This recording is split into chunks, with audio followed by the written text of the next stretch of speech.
যে খবরের দিকে আমাদের নজর ছিল কসবা কাণ্ড আর কসবা কাণ্ডের নতুন সিসিটিভি ফুটেজ এবার জি24 ঘন্টার হাতে তুলে ধরবো আপনাদের সামনে সেই সিসিটিভি ফুটেজ। কসবা কাণ্ডে নতুন সিসিটিভি ফুটেজ এবার জি24 ঘন্টার হাতে আপনারা দেখতে পাচ্ছেন সেই ছবি।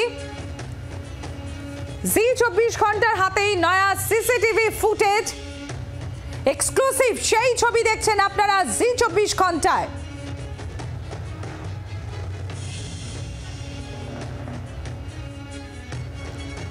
আপনারা দেখতে পাচ্ছেন ঘটনার পরে যে অভিযুক্ত তাকে বাইক থেকে টেনে হিচড়ে নামানো হয় এবং তারপর সে ছুটতে থাকে, সেই ছবি দেখছেন আপনারা জি24 ঘন্টা এক্সক্লুসিভ। দেখুন সিসিটিভি ফুটেজ কিভাবে ছুটছেন ওই অভিযুক্ত, তাকে টেনে হিচড়ে ওই স্কুটি থেকে নামানো হয় এবং তারপর তার পিছনে ধাওয়া করা হয়। দেখতে পাচ্ছেন আপনারা সেই সিসিটিভি ফুটেজ, এই নয়া সিসিটিভি ফুটেজ এবার জি24 ঘন্টার হাতে। জি24 ঘন্টার হাতে এক্সক্লুসিভ নয়া সিসিটিভি ফুটেজ। বিক্রম দাস আমাদের প্রতিনিধি রয়েছেন আমাদের সঙ্গে। বিক্রম, সিসিটিভি ফুটেজে যেটা দেখা যাচ্ছে যে ওই আততায়ীকে যখন টেনে হিচড়ে স্কুটি থেকে নামানো হলো তারপর সে হাত ছাড়িয়ে ছুটছে।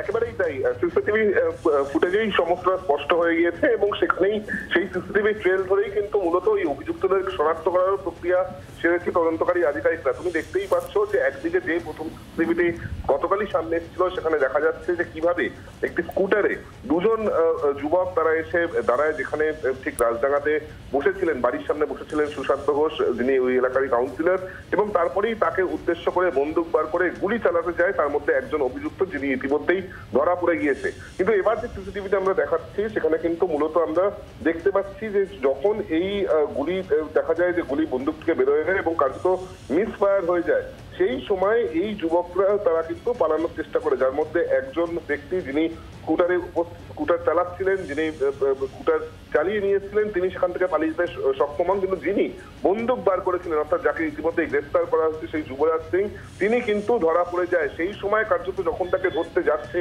সেখানকার স্থানীয় বাসিন্দারা থেকে শুরু করে যারা অনুগামীরা ছিলেন কাউন্সিলরের, তখন কিন্তু তিনি তাদেরকে হাত ছাড়িয়ে পালাতে চান, কিন্তু তারপরেও শেষ রক্ষা হয়নি। তারপর তাকে ধরে ফেলা হয়। বেশ কয়েকশো মিটার সেখান থেকে সে দৌড় দেওয়ার চেষ্টা করে, কিন্তু কিছুটা যাওয়ার পরে সেখান থেকে তাকে আবারও ধরে ফেলেন স্থানীয় বাসিন্দারা, কারণ ততক্ষণে গোটা বিষয়টি কার্যত এলাকায় চাউর হয়ে গিয়েছে। অর্থাৎ কি কতটা বেপরোয়া, কতটা দুঃসাহসিক ঘটনা তুমি বুঝতেই পারছো, যেখানে একদম জনবহুল এলাকা, চতুর্দিকে সিসিটিভি ক্যামেরা রয়েছে, পাশে অ্যাক্রোপলিস মল আছে আমরা জানি, সেখানে দুজন দুষ্কৃতী তারা স্কুটারে করে আসছে, একজন জনপ্রতিনিধি একজন স্থানীয় কাউন্সিলরকে রাস্তার উপরেই প্রকাশ্য তাকে গুলি চালাতে যায় এবং যখন মিসফায়ার হয় তখন তারা সেখান থেকে চম্পট দিচ্ছেন এবং কার্যত তাকে ধরে ফেলার চেষ্টা করা হলে হাত ছাড়িয়ে সেখান থেকে কিন্তু বেরিয়ে যাওয়ার তারা চেষ্টা করে।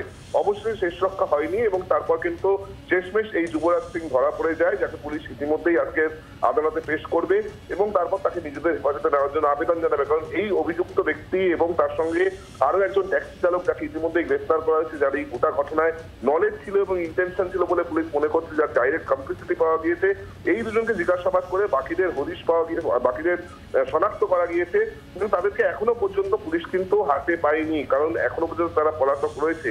তারা কোথায় যেতে পারে তাদের পসিবল হাইড আউট গুলোকে এই মধ্যে পুলিশ চেক করছে এবং তার সঙ্গে সঙ্গে মূলত এই ঘটনার নেপথ্যে, অর্থাৎ কার নির্দেশে, কাদের কথায় এই যারা কন্ট্রাক্ট কিলার, যারা টাকা নিয়ে এখানে এই কাজটি করতে এসেছিলেন, তারা সেই বিষয়টা কিন্তু পুলিশ জানার চেষ্টা করছে। আপাততভাবে এই অভিযুক্ত ব্যক্তিদেরকে যেরকম গ্রেফতার করা হয়েছে দুজনকে, পাশাপাশি অন্যতম চক্রী যার নাম বলা হচ্ছে ইকবাল, যদিও তার সেটা সঠিক নাম নয়, সেই ইকবাল ধরা পড়লে এই গোটা বিষয়গুলো স্পষ্ট হয়ে যাবে যে কার নির্দেশে বা মোটিভ কি, এখানে কে বা কারা সুশান্ত ঘোষকে খুন করলে বা তাকে পৃথিবী থেকে সরিয়ে দিলে তারা লাভবান হতেন বা তাদের স্বাস্থ্য সিদ্ধি হতো, সে বিষয়টা স্পষ্ট হয়ে যাবে। এমনটা আমরা লালবাজার সূত্রে জানতে পারছি। ইতিমধ্যেই কলকাতা পুলিশের গোয়েন্দা বিভাগ তারা এই ঘটনার তদন্তভার নিয়েছে এবং বেশ কিছু নতুন সূত্র, নতুন তথ্য কিন্তু উঠে এসছে, এমনটাই পুলিশ সূত্রে জানা যাচ্ছে। কিছুক্ষণ আগে আমরা যেটা জানতে পারছি যে কলকাতা পুলিশের কমিশনার, ডেপুটি কমিশনার তারাও ঘটনাস্থলে এসেছিলেন এবং কিভাবে এই গোটা ঘটনা ঘটে গেল তা খতিয়ে দেখছে লালবাজারের শীর্ষকর্তারা। বাংলার আওয়াজ, বাঙালির আবেগ, জি24 ঘন্টা।